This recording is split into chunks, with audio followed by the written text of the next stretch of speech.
అందరికీ నమస్కారం. ఈరోజు కథ పేరు ఏమని చెప్పాలో. ఆమె కన్నీళ్ల దుఃఖాన్ని చెప్పలేకపోతున్నాయి. తన చుట్టూ ఉన్న తన వాళ్ళంతా అవి నవ్వితే వచ్చే కన్నీళ్ళని భ్రమపడుతున్నారు.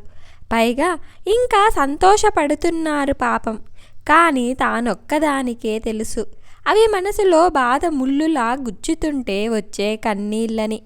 హిమజ 24 ఏళ్ల యువతి. మధ్యతరగతి కుటుంబాల గురించి తెప్పేదేముంది? చదువు ఓ కొలిక్కి రాగానే ఎప్పుడెప్పుడు పెళ్లి చేసి భారం దింపుకుందామా అని చూస్తారు తల్లిదండ్రులు. అలా తనకి ఉన్న ఎన్నో కోరికలు, ఆశలు కాలరాస్తూ పెళ్లి చేసి అత్తారింటికి పంపారు హిమజ తల్లిదండ్రులు. భర్త పేరు దినేష్. హైదరాబాద్లో ఉద్యోగం, సంపాదన కూడా బాగానే ఉంది. పైగా వేరు కాపురం కూడాను. కొన్నాళ్ళు కొత్త పెళ్ళాం మురిపం అన్నట్టు బాగానే గడిచింది. 3 నెలలు 3 నాళ్ల ముచ్చటలా. ఇక అప్పటి నుండి తన అసలు రూపం బయట పెడుతూ వచ్చాడు దినేష్.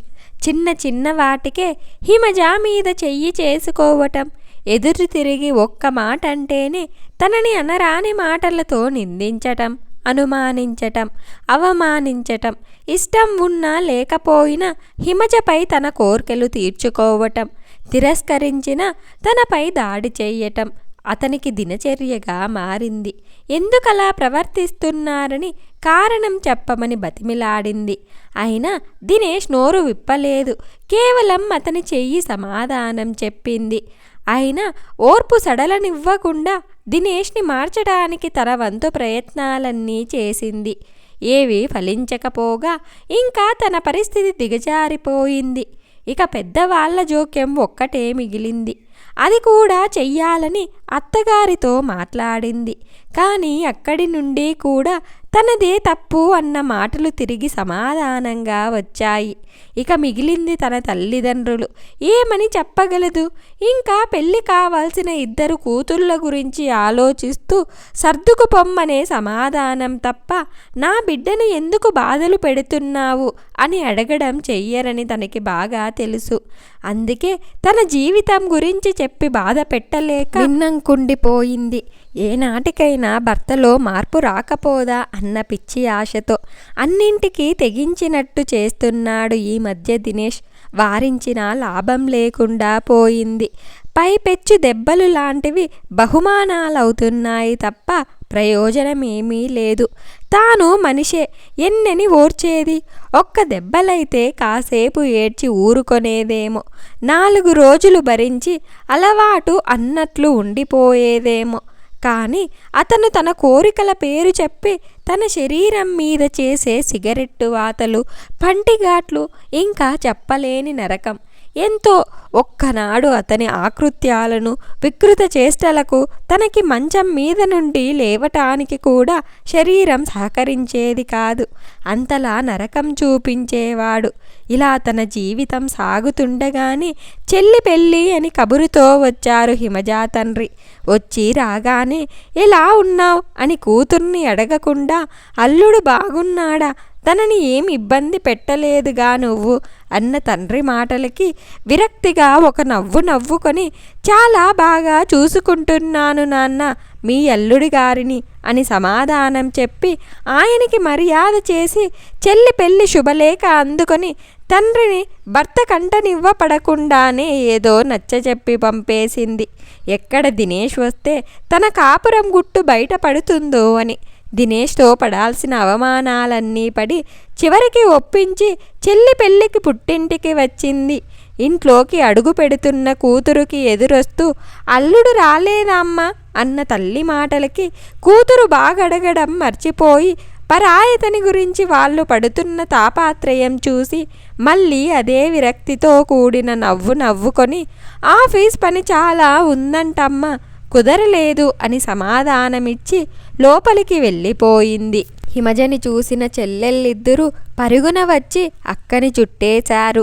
ఊపిరి ఆడనివ్వకుండా కుశల ప్రశ్నలు వేసి వాళ్ళ ప్రేమనంతా వాళ్ళ మాటల్లో చూపించారు.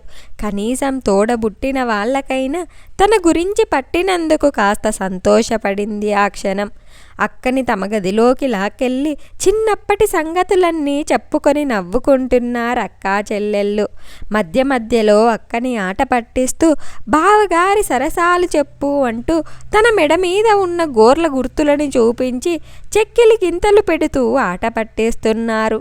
ఆ గుర్తులను చూసుకొని బాధతో కళ్ళల్లో నీళ్లు వస్తుంటే అది బయటకు కనపడనివ్వకుండా పైకి నవ్వుతున్నట్టు నటిస్తోంది హిమజ.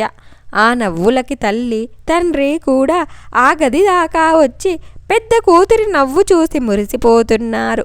చూసిన వారికి కళ్ళల్లో నీళ్లు, నవ్వితే వచ్చే ఆనంద బాష్పాలుగా కనిపిస్తే హిమజకు ఒక్కదానికే తెలుసు అవి బాధతో వచ్చే కన్నీళ్ళని, అవి తను దాచేస్తుందని. 4 రోజులు ఎంతో సంతోషంగా భర్త ప్రవర్తన, అతను పెట్టే నరకాన్ని మర్చిపోయి చెల్లి పెళ్ళి అన్న ఆనందంలో గడిపేసింది. ఉన్నంతలో చెల్లి పెళ్ళి చేసి అత్తారింటికి పంపారు. అత్తారింటికి వెళ్తున్న చెల్లిని చూసి తను కోరుకునేదొక్కటే, తనలా తన చెల్లెలి జీవితం కాకూడదని. తిరుగు ప్రయాణం అవుతున్న కూతురితో అల్లుడితో బాగా మలుసుకో అని చెప్తున్న తల్లి మాటలు విని కన్నీళ్లతో ఇప్పటికీ కూడా నీకు అల్లుడు నిన్ను బాగా చూసుకుంటున్నాడా అని అడగాలనిపించట్లేదా అమ్మా అని అడిగింది. ఇక బాధ ఓపలేక ప్రతిమలా నించున్న తల్లిని చూసి చిన్నగా నవ్వి తన బ్యాగ్ తీసుకుని బయటికి నడిచింది కన్నీళ్లతో. మళ్ళీ ఆ నరకాన్ని ఎలా భరించాలా అన్న బాధతో వెళ్తున్న కూతురిని చూసి ఎలా ఉన్నావని అడిగితే నువ్వు చెప్పే సమాధానం మమ్మల్ని కుదురుగా బతకనివ్వదని నువ్వు వచ్చిన నాడే తెలుసు. కానీ ఆడపిల్లల తల్లిగా ఏం మాట్లాడలేని స్థితి నాది. మమ్మల్ని క్షమించు తల్లి అని మౌనంగా రోదించింది హిమజా తల్లి. బస్సు కిటికీలో నుండి బయటికి చూస్తూ మళ్ళీ ఆ నరకంలో ఎలా బతుకు ఈడ్చాలో అని మదనపడుతూ ఆలోచనల సుడిగుండంలో కొట్టుకుంటున్న తనకి ఫోన్ మోగిన శబ్దం వినిపించి తీసి చూసింది. ఏదో కొత్త నెంబర్ కావటంతో భయంగా ఫోన్ ఎత్తిన తనకి అవతల చెప్పిన మాటలు విని వరదలా పారుతున్న ఆమె కన్నీళ్లు దుఃఖాన్ని చెప్పట్లేదు. ఇకనైనా హాయిగా నీ బ్రతుకు నువ్వు బతుకు, ఎవరి కోసం తల వంచకు అని ఆమెకి ధైర్యాన్ని చెప్తున్నాయి. ఇంతకీ ఆ ఫోన్లో నుండి అందిన సందేశం ఏమిటంటే దినేష్ ఫుల్లుగా తాగి బండి నడుపుతూ ఎదురుగా వస్తున్న బస్సు కింద పడి చనిపోయాడని, తన ఫోన్లో వైఫ్ అన్న నెంబర్ చూసి కాల్ చేశామని పోలీసులు అందించిన సమాచారం అది. తన 5వ తనం పోయిందనే బాధ కన్నా అతనికి అతని చెర నుండి విముక్తి లభించింది అన్న సంతోషం మొదట తనలో కలిగింది. అది తప్పో ఒప్పో ఏమని చెప్పాలో నిర్ణయించే స్థితిలో లేదు తను ఆ క్షణం. ఇలా తను భర్త పోయాడన్న బాధలో బతకాలో లేకపోతే నరకం నుండి విముక్తి దొరికిందని ఆనందపడాలో తనకే అర్థం కాని స్థితిలో ఉంది. ఇంత మంచి కథను మనకు అందించిన స్వాతి గారికి ధన్యవాదాలు. నా వీడియో కనుక మీకు నచ్చినట్లయితే ఒక లైక్ చేసి స్టోరీ ఎలా ఉందో కామెంట్ చేయండి. నా ఛానల్ ఇంకా సబ్స్క్రైబ్ చేసుకోకపోతే వెంటనే సబ్స్క్రైబ్ చేసుకోండి.